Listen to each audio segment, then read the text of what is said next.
New Brighton is just really unusual in terms of it's a coastal destination and it's got low property prices. All the people in Brighton are real loyal. People don't like the brokenness when they come here.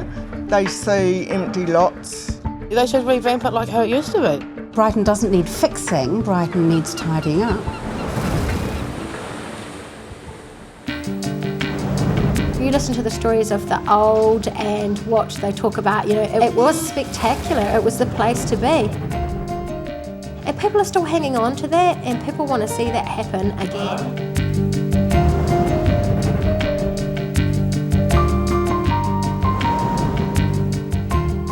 Is business roaring for you? I wouldn't say roaring, because after we lost so many people to the Bexley Parklands area, that was about 11,000 people, I think, left this area. So, of course, it's affected us big time. The leakage of expendable money out of New Brighton, even by the local community, it's significant, and it suggests that the current shops, or the number of shops, are not sustainable. We had a community that have been through a lot out here, and they deserve for us to get this right. It's been our number one priority, really, is to get down here. We're joining a conversation the community's been having for a long time. The one thing that certainly doesn't need fixing is the community. The community spirit out here is just ridiculously strong. I don't think you get a stronger community than across the whole city. I love it the way it is. It's my philosophy. Love New Brighton the way it is. Love yourself the way you are.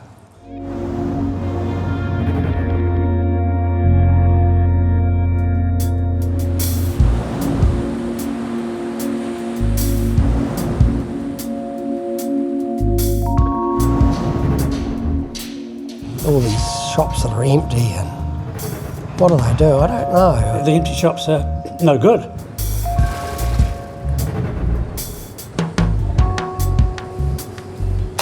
And the concept is, it's really busy down the other end of the mall, which is where a lot of the convenience stuff and the bank and the real estate and that sort of stuff, so the locals are supported. And then you come down this end of the beach end of the mall, then it's really quite dead. And then you get onto the foreshore, it's busy again. So the aim is to link the two areas better.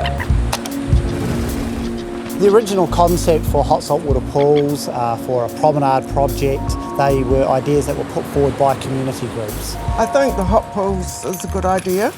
I would love the hot pools. Hot water pools I support. The concept really here is to develop primarily a really great play area, wet play area, utilising the whale pool.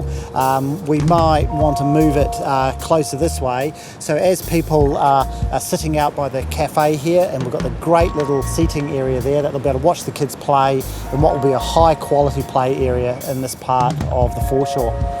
And then we will want to connect that to a hot saltwater pool complex, so it runs seamless and back towards the commercial core. I mean, the question about how we get everybody to agree to a master plan for New Brighton is incredibly difficult. We can't speak to everybody. I'm aware of a plan. There has been a master plan done, but I'm not aware of what is in that master plan. There's been lots of plans that have been brought forward. I'm not quite sure what plan is in progress at the moment. I don't think the communication is where it needs to be, though. There's a lot that should go on out here and just hasn't. The planning has already been done. We want to listen and we want to talk to people, but equally we need to be getting on with work now. I think the people of New Brighton deserve that, and they've been waiting long enough. Fix the potholes first, before any major plan. Christchurch has often seen itself as an inland town that faces the mountains with its back to the sea. And we really have an opportunity now to re-establish Christchurch as a beach city.